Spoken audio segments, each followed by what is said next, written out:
Motherfucking thing.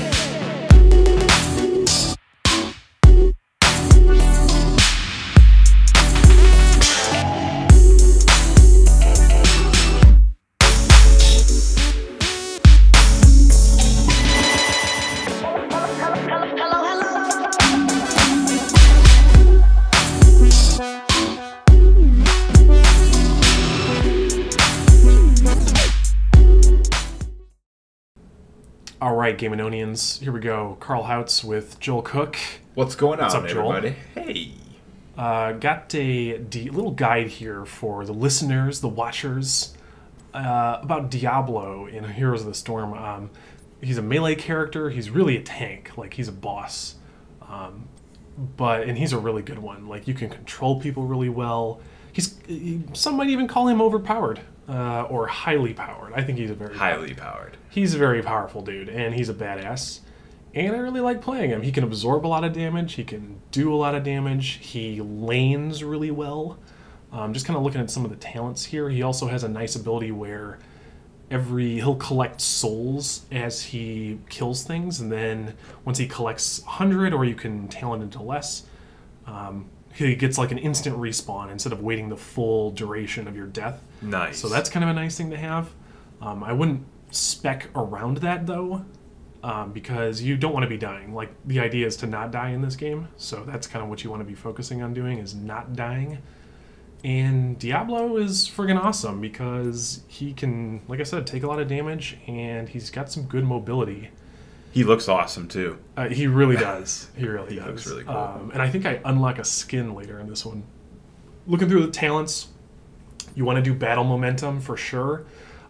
These two, his ultimates, I've kind of come to really like Apocalypse more, which is like you cast it and underneath all the enemies it spawns this like, death zone that pops up and stuns them, does a ton of damage. I think the stunning aspect is more important than the damage. Like, his other one, he like stands still and does like a huge cone of damage and like fire breath ahead of him, which is cool, but it also leaves him super vulnerable.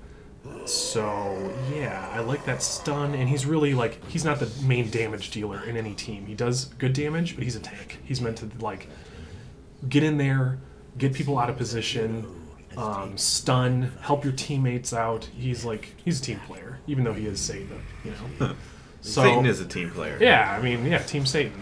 He's it's not all about him though. Diablo, a lot of fun, just a ton of fun. So we're gonna look at a little bit of the gameplay. I'm gonna talk through some of it and kind of just go through the strategies of the game. Maybe I can just talk. Maybe this can be part of, like, we consider this part of the learning to or how to play series, or kind of intro to multiplayer series that I've been doing. So this might kind of go along with that. I might tag that on the YouTubes. So here we go. Fighting for the watchtower, and here I can just catch people out of position, move them around, and one death already in like the first 10 seconds. The really nice move, there's a couple of really like sick plays that he can pull off. What you want to try to do with him is stun. You want to charge like that and destroy people, and stun, that will stun them. Or what you can do is, like, if you're in the lane, grab someone, and then that puts them to the other side of you, and then charge them, and they'll get knocked back. They'll get knocked back towards your towers, and hopefully take a bunch of damage. But yeah, let's just kind of see this game. I remember playing this game and I was like, wow, this is like a pretty cool game. It had some highlights from Diablo, but so again, he's not an assassin. Like, I can't stress that enough. I've seen a lot of people try to play him like an assassin, and that's not his role. Like, you need to play map awareness. You need to know where you're needed. If you're outnumbered in a lane, you can hold off but not die better than assassins can. So that's kind of your role. Also, when the team fights happen, you want to make sure you're incapacitating the right player at the right time. So here we got these towers spawning. I want to try and take this team fight before we start fighting these bad guys. So I'm like kind of waiting in the bushes, hidden in the bushes. But watch this. Boom, and Done. probably gonna die. Knocked back into my teammates. And she's running. I think she makes it, actually. You can't. But it doesn't matter. It doesn't matter that she doesn't die there because now we have the tower. Like, she can't contest the tower. This guy's coming in way too late. She's coming back and probably gonna die here. But you can see in this game, a lot of it is you can see how the teamwork is like the biggest thing. Like, I'm able to help my team, and our team is helping each other a lot more than the enemy team is. Right. I need to go drink right here. One of the biggest things you need to do as Diablo, I think, is help your team retreat. You know, if they're on the other side of the map, or even in the middle of the map, and like they're being chased by assassins, there's a good chance they're going to die without help. And you're going to see a little clip of that right here. I'm going to go heal. Here's Nova, almost dead. And is she going to die? Nope. Stunned. And now Nova's cloaked again. So, yeah. There you go. That's what you want to be doing. That's like a huge win for our team. Like, least amount of deaths. Less deaths. No problem, babe. Yep. I'm a big fan of Nova. I mean, she's pretty powerful. I was kind of disappointed right away when the first time I played her, just because I didn't like the style. But Nova is a character. I think I will be doing a video on her as well eventually. But she's a character where you cannot lane. She cannot kill minions. Really? I mean, she's just terrible at it. Like, she can't fight them off really well. Like, but what she does do is pop out of nowhere and kill a player almost instantaneously. Okay. You know? High agi. Yes. Like, Okay. like take you down in 0 seconds. Just crazy bursts. Like some of the highest bursts. I even think she's extremely highly powered, bordering on overpowered. Still, you know what they've done? I will say they've done a really good job of balancing the power of the characters so far in this game. One thing I want to point out here that I think a lot of people are ignoring, and my teammates are kind of ignoring, are these little blocker walls. Those are so important to take down after you've made your way into the enemy territory. Like, we had taken down a fort up there. And here's another one, this top wall right here. It makes it so much easier if you're on their side, and that bottom one is up. If you're on that side, you know, the tower's down, the cannons are down, but if you go in there and the enemy team knows you're in there, it's easier for them to trap you in there. With those walls With up. those walls up, right. So... Because, yeah, whenever I play, I see people just, like, run right past that. They do, and it's like, that's part of their base, and it's like awesome to destroy. It's funny because you'll get siege damage credit, but you don't get experience for killing those. That's why most people don't do it. But it's super important in my opinion. So here we've got me and Thrall holding down this thing. Our Nova is looking around. We got another team fight brewing. They have to try, otherwise like the map just wins this game for you if you can hold your position.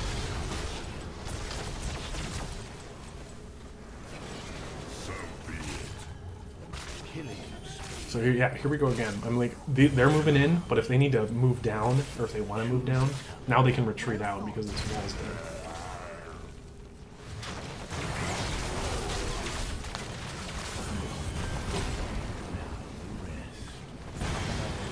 And yeah, 4 versus 2. Never want to be doing that. It sucks in the game, but if you're in that situation, if you were the enemy team, you have to just let it go. Like, you can't even... It's funny because this is still early on in the deaths. The death timers are not even long yet, but I don't know. You can't Just don't die, and you'll never have to you experience that. You can't. I mean, here's the thing: in these types of games, like, you just want to be avoiding fights you know you're gonna lose. Like, whenever you're outnumbered in that situation, just bail. Like, yeah, your tower might die or something, but better the tower die than you die. Right. Like, for sure. The only time that really you can even justify it is when you're fighting around the core, which is really important, actually. A lot of people don't pay attention to those fights, but I've turned games around completely where it's right at the end, like the end of the game, or what you think is the end of the game. The enemy team pushes to the core, but they can't quite finish it off, but then they push in too far. The whole team gets wiped, and we, like, instantly push across the map and win right there. That's another thing I just kind of would throw in about this game, and kind of said it in both my multiplayer guides, was you don't want to like quit playing. You don't want to like give up too early, because there is a lot of like turnaround that can happen. In these games, it's tough when you get behind. You have to like play super defensive, and most of the time people don't want to do that. You have to play defensive until like a forced team fight happens at an objective. Here's me trying to escape. My team's helping me escape here. I'm gonna kill this totem and stay back. Here's how you can think about Hearthstone. The more health you have, the farther across the map you can push. If you have low health, you need to be at your base, or like at your base and healing, or at your base and hearthing out to go heal. Very important. That's the whole name of the game. Like, it's just don't die. Which team can die less? Right. You know, that's the whole game. But I will say, you have to be like I said earlier, like helping your team. You have to keep an eye on the mini map the whole time. You know what wave is pushing in, and if I move here, can I cut this wave of mercenaries off, or where's my team currently outnumbered or currently even, where I might be able to like run in and help. See, I see my team helping, or like getting this tower, and I'm trying to cut off anyone, and I'm running back to them for help. Now, if they come in here, it's going to be tough, because I've got my backup. It's dead right there.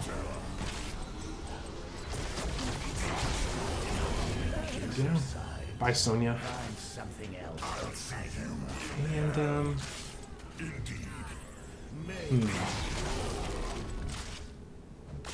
Joel, have you ever played Diablo? Yes. He is, he's fun. I did a pretty good job with him. Yeah, I mean, it's a lot of fun. I don't know who I liked more, him or Raynor. I don't know. I think they both have their benefits, but yeah, Raynor's good. I like. There's a lot of assassins I like. Yeah, we're kind of dominating this game. Sorry about that. You know, I normally pick a closer game, but I thought there was a couple of times early, especially that Nova save earlier in this game, I wanted to save. So, but yeah, and I think I really like the support characters. I think the support characters in this game are where there's the biggest discrepancy. Like, it's weird. You can have weird combinations of teams with like double support, 3 assassins, and they completely dominate certain teams that are only melee or only damage, like or only assassins or something. Quick match is rough. I'm looking forward to getting into. I should get into more like the actual rated stuff where they have like basically a draft system. Right. Like one team picks a player, then the other team picks 2, then you pick 2, then they pick 1, then the other player picks the map or something like that. Kind of goes back and forth. You got your wall down. Got the wall down, but we need to get that. Low health Nova, low health Rhaegar, or Thrall. Oh no, it is Rhaegar. Oh no, that's not Thrall. Sorry. Oh, he died. I think I get away here. Here's another pro tip. Get into the bush. Get into the brush. That's a line of sight blocker, and they can't see you. Then they can't target you. Yeah. They can't target you from range. They might know you're in there, and any AoE they send will still go into it. But if they can't target you, that's no ranged abilities. So, yeah, use the bushes. They're all over the place. And be wary of the bushes, because you don't know what's in there most of the time. I didn't know that Rhaegar was in there, for sure. Now I'm outnumbered. And see, there's always just so much going on with this game. I think that's one of the things that I just have major issues with, is like, there's a lot to keep your track brain of. has to be keeping track of so many different things, and really you're almost watching the map more than you're watching, you know, what's going on actually on the screen in front of you. I equally am. You got, because it's all about being in the right place at the right time, and hopefully, I mean, I feel like you're gonna win if the majority of your team members are talking or communicating, at least just typing it out. You don't even have to be. Like, it's better. Obviously, the game, you can be much more effective if you're right. The most effective way to play is have a 5-man team and be in Skype together, or some voice chat. That's obviously where you're going to be the most successful, but you're right, dude. Like, watching that mini-map, like, you can see where the creeps are, where the little dudes are fighting. You can see if you need to, like, help one lane out. Mm-hmm. And you know, on the minimap, if a creep sees an enemy, they show up on the map. So I see these guys coming in. You know, you got to watch the icons. There's icons for all the players. There's Diablo's ultimate. That looks there. awesome. That's so and, cool. And that stun killed off 2. Is going to lead to this triple kill, quad kill, maybe. I'm thinking with the stun. That's a quad kill. There you go. Nice. Yeah. Can't run away when you're stunned, bro. Yeah, stuns hurt. Now, here's another thing that like enrages me when it happens when players on my team. There's a team fight going on. This tank is just over in the corner doing nothing. So we win the team fight because we outnumbered them, and then he's like, "Oh, maybe I should retreat now." And except I'm cutting him off, and there's him dying. So yeah, now we're like, "Oh, boss time." Okay. Want to try and fight the bosses when obviously several members of the other team are dead. And you want to wait till you're like level 12 or higher, I would say. You want to, yeah. They hit hard. Yeah. Well, what happens is they'll do enough damage to where if the enemy team sees you fighting them, they will jump on it, kill you, and then take the boss. And you don't want that happening. You do not want that happening. That's another good strategy for like ganking or like knowing when to attack in this game is look around for the enemy team. Going for, see, we see Illidan going for these mercenaries. Just wait in the bushes and watch the mercenaries and see which teammates or which enemy. And then surprise! And then, yeah, hey, what's up? You didn't know I was here. Surprise butt sex. Oh. Untouchable. There you go. Yeah, this is pretty self-explanatory. I think I'm going to end the commentary here, but enjoy the rest of the gameplay. Keep on Gameanon. If you have any other tips or any requests for characters you want me to do a look at like this, please leave it in the comments. I'm thinking Abathur is my next purchase. I really want to play Abathur and get into playing Abathur because he kind of focuses on the whole battlefield at the same time, which is something I'm really used to from StarCraft. New strategy then? It's a totally different gameplay he's literally different than every other character. Ooh, I'm excited to see this. He sits in the lane and then he can like do a bunch of siege things, and he can like he'll be the guy that like pops up as like a evil or like some sort of thing above you. That's and cool. Like augments your character on the field, but he's like, it's crazy, and you can do that for everybody. Sweet. Yeah, so look for that. Probably Nova, probably Raynor. I'm really liking this game, so we might just eventually see Person 1. But they've been adding a lot. So yeah, that's it for now. Enjoy the rest of the gameplay. And keep on gaming.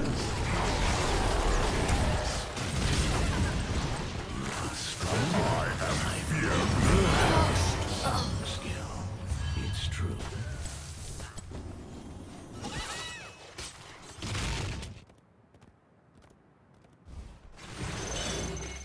Enemy slain.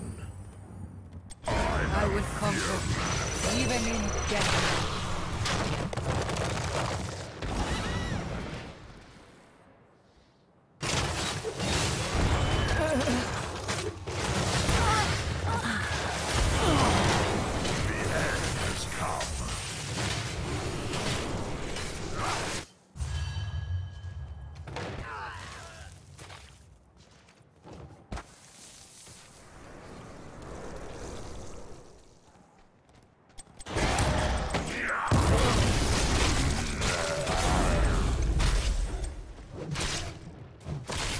So be it.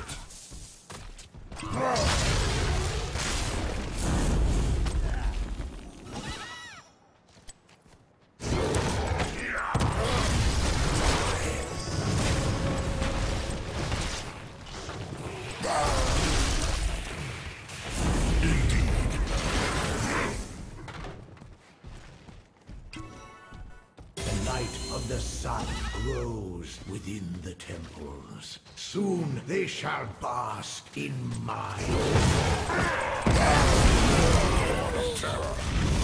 Indeed, you have failed.